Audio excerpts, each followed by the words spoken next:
with surprise and covert actions that left not a few shell-shocked and others pondering on the latest developments as the president was sneaked into the country in the wee hours of the morning. Flown into the country in the cover of dark and away from prying eyes, President YarAduas aircraft landed at the Nnamdi Azikiwe International Airport around 1:47 a.m. and taxied to about half a kilometre from the presidential wing. Prior to his arrival, about 200 soldiers and armed policemen had been deployed in the airport's presidential wing. The soldiers cordoned off the route from the airport to Abuja City as the presidential convoy made its way into the Federal Capital Territory.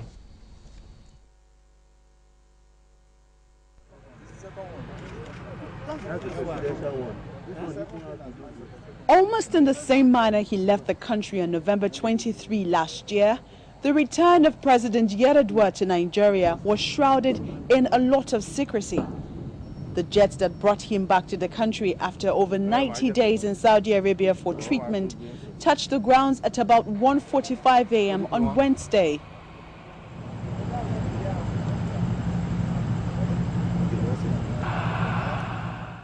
And this is as far as the camera lens can go to establish what happened that night. The jets were said to have landed in unusual sections of the airport to conceal the arrival as much as possible.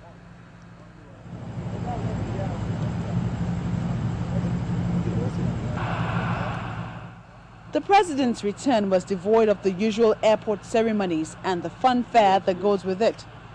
The president's return, no doubt, is bound to elicit different reactions from different groups of people, considering the tension that has been generated over his long absence. Confusion, anxiety and uncertainty, those are some of the words that can be used to describe the state of mind of the federal ministers who had as early as 10 a.m. today trooped to the council chamber for the usual executive council of the Federation meeting. The initial jovial and boisterous atmosphere was to give way to anxiety as neither President YarAdua nor the acting president, Dr. Goodluck Jonathan, turned up for the meeting. The situation took a turn for the worse as the secretary to the government of the Federation, Affirmed, said the meeting had been shifted to 2 p.m, while the Information and Communication Minister said the meeting had been cancelled. Eventually, the ministers met, but it was not the Executive Council of the Federation meeting, neither did it hold at the council chambers where the meeting holds traditionally.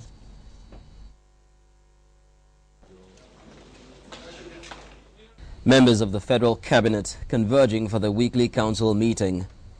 With news of the president's return now all over the place, expectations were high that the president would make an appearance at the meeting, which he last attended in November last year.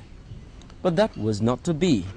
The ministers, having waited for over 2 hours, were later informed that the meeting had been postponed. The acting president has directed me to announce that this council meeting is postponed. Accordingly, we have to go back to our offices. Beyond the cancellation, however, were other developments. The Minister of Information, whose duty it is to inform journalists about council decisions, had to perform the role twice. Explaining how she found out about the president's return, Professor Akunyili announced that the members were scheduled to meet with the acting president at another venue. I heard it on CNN this morning that our president is back. What happens to the acting president now that the president is back? I think that what should be important to all of us as a people is to pray for the quick and full recovery of our president and not who is acting or who is not acting.